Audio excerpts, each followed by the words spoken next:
Video to, baliw. Talaga din naman.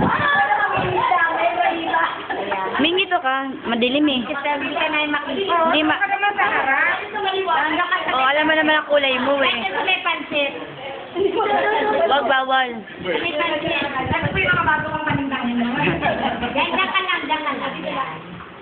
Gulo-gulo? Isa pa. Ibang posing naman.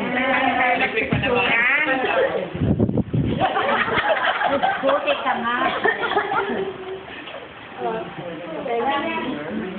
Oh, sige, go.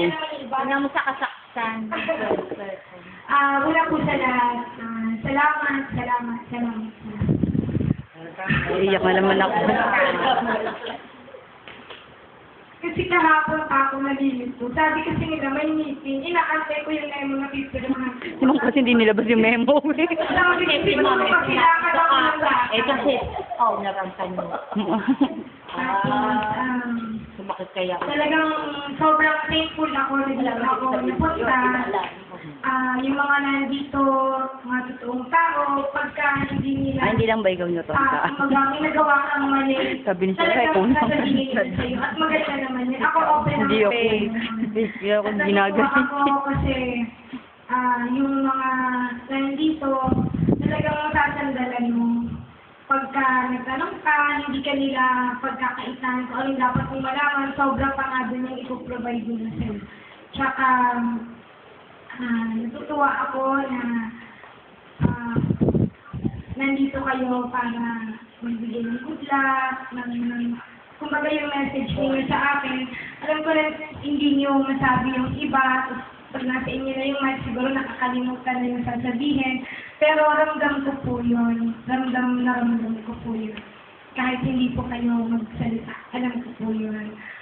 Tapos, pag-ganto na lang ako kasi baka malimutan ko.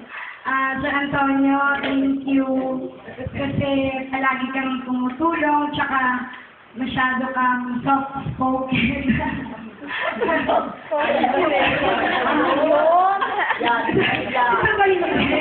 Maraming na kayo din. Nakakahawa. Contagious pala yun, ma'am. Contagious. Pagiging Nung pagtawag ni soft-spoken. Ma'am Gomez, sabi niya, kilala mo ba to? Si Antonio Cortizano, taga-letra din to, ganito, ganyan. Kasi ako hindi ko po talaga kilala. Sabi niya, ano ka ba, taga-letra ka, hindi mo kilala? Kasi hindi po talaga ako lumalabas ng bahay. Pag nakapasok, doon na ako. Yung kapitbahay namin, pag tinanong sa akin, hindi ko alam siya na pala yun. Tapos, ayun sir, thank you ng marami. Sa napakaraming tulong na nagawa mo sa akin. Huwag gano'n. May maliit yan. Puro na malisip. Joke lang yan, sir. Tapos, Ma'am Annalie, thank you po sa lahat-lahat. Din ganun din sa lahat-lahat.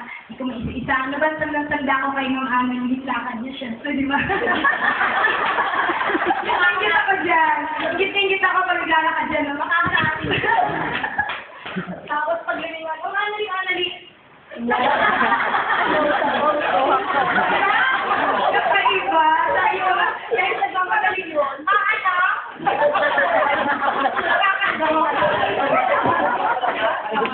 ayun, so sabi ko, ano ganda-ganda lang yung video, ma'am. Ayun, so mamimiss ko rin yung mga payo nyo pagka may tinatanong ako talaga namang very supportive kayo. So, Shara, kailan lang tayo nagkakilala, pero nakita ko naman sa'yo na masipag ka talaga, kaya sana tuloy-tuloy ka dito sa Bedanong. Ayun. Tapos, Ma'am Elsa, naku si Ma'am Elsa, parati kong nalilimutan niya sa kantin pag kumukuha ko. Natataranta ako pagdating ko sa room. Kasi nalilimutan ko yung bayad ng kinukuha ko. Tapos sasabihin ng Elsa, okay lang yun. Ganun, di ba? Siguro very motherly yan. Kahit anong yan mo dyan, okay lang yun.